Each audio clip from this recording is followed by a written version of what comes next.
Before we dive into the complex steps, let's establish a core concept. At its heart, facial recognition is a form of biometric identification.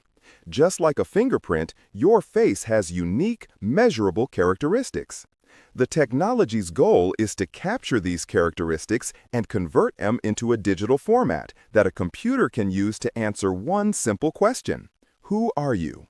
But this isn't a single action. It's a carefully orchestrated sequence of events. This entire journey from a camera lens to a confirmed identity follows a logical pipeline. It begins with finding a face in an image. Then, that face is standardized for accurate analysis. Next, its unique features are mapped out and converted into a numerical code. Finally, this code is compared against a database to find a match. We'll now break down each stage of this pipeline, starting with the very first challenge, locating a face in a sea of visual data. The first step is face detection. Before an AI can recognize who you are, it must first determine where you are in an image or video. The system scans the data looking for patterns like the arrangement of eyes, a nose, and a mouth that signal a human face. Once a potential face is found, the system isolates it, typically by drawing a bounding box around it, separating it from the background and any other objects in the frame. But how does an AI learn to spot these facial patterns?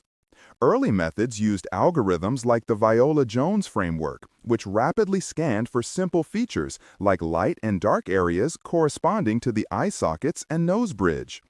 Today, modern systems use highly trained deep learning models that have analyzed millions of images, allowing them to detect faces with incredible accuracy, even in cluttered scenes and from various angles. Now that a face has been detected, it needs to be prepared for analysis. This is face alignment. In the real world, faces are rarely perfectly frontal.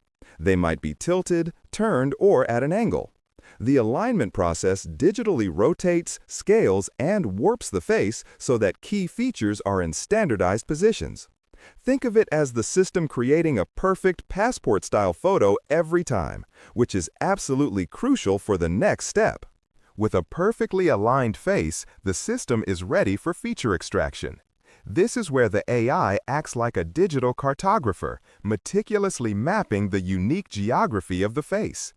It identifies and plots dozens, sometimes hundreds of key points called facial landmarks or nodal points.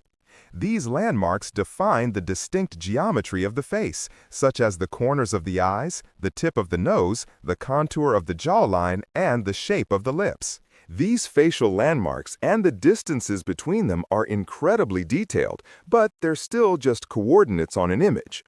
To make them useful for a computer, they must be converted into a compact mathematical representation. This step is called feature encoding.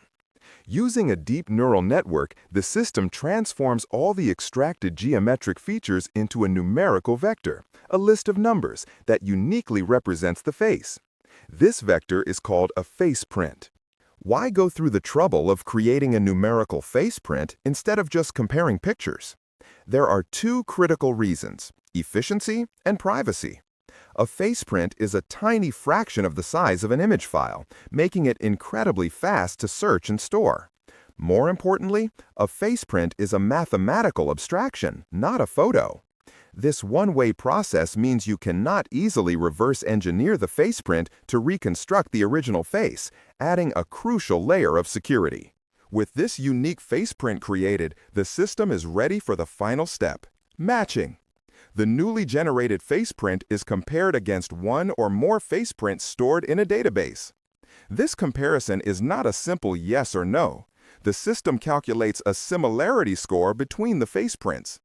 If this score exceeds a predetermined threshold, it declares a match. But how this matching is done depends entirely on the goal. This matching process is typically used in one of two ways: verification or identification. Verification is a one-to-one comparison. It answers the question, are you who you say you are? This is what your phone does when it unlocks for you and only you. Identification, on the other hand, is a one-to-many comparison. It answers the question, "Who are you?" by searching a vast database to find a match, like identifying a person of interest in a crowd. So, what is the brain that powers this entire pipeline? The magic lies in a field of AI called deep learning, and specifically in models called convolutional neural networks, or CNNs. Inspired by the human brain's visual cortex, CNNs are designed to automatically and adaptively learn spatial hierarchies of features from images. They are the engine that learns to detect faces, extract landmarks, and create the final faceprint. This ability to learn is what makes CNNs so powerful. During the training phase, the model is fed a massive dataset containing millions of diverse, labeled facial images. The network analyzes these images and constantly adjusts its internal parameters to get better at differentiating between individuals. It learns which features are most important for telling people apart, even under varied conditions. This extensive training is what gives the final system its accuracy. Now that we understand the technology, let's explore where it's used. The most common application is consumer security, like unlocking your smartphone or authenticating payments. In social media, it powers automatic photo tagging, making it easy to organize albums. A more controversial application is in law enforcement and public security, where it's used to identify suspects from CCTV footage or monitor public spaces. With such powerful applications, it's essential to weigh the benefits against the risks. On one hand, the technology offers unparalleled convenience, streamlining everything from logging in to boarding a plane. It can also enhance security, helping to locate missing persons or identify criminals.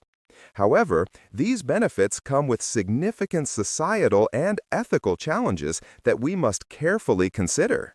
One of the most serious technical and ethical problems is algorithmic bias.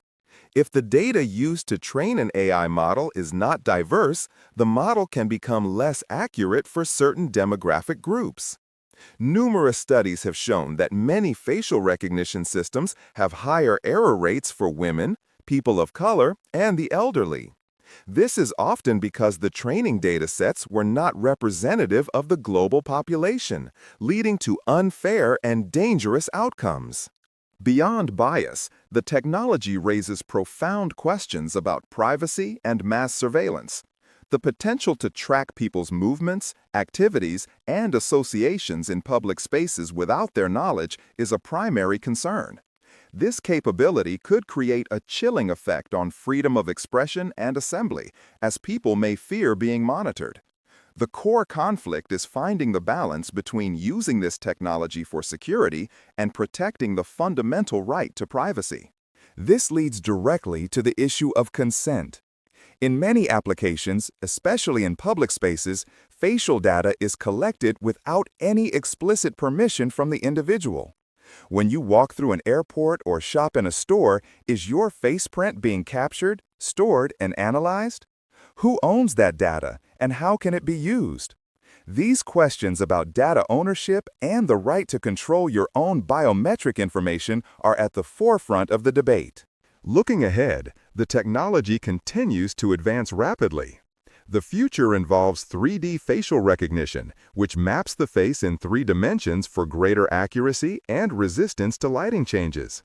Another key innovation is liveness detection, which prevents spoofing from photos or videos by looking for signs of life like blinking.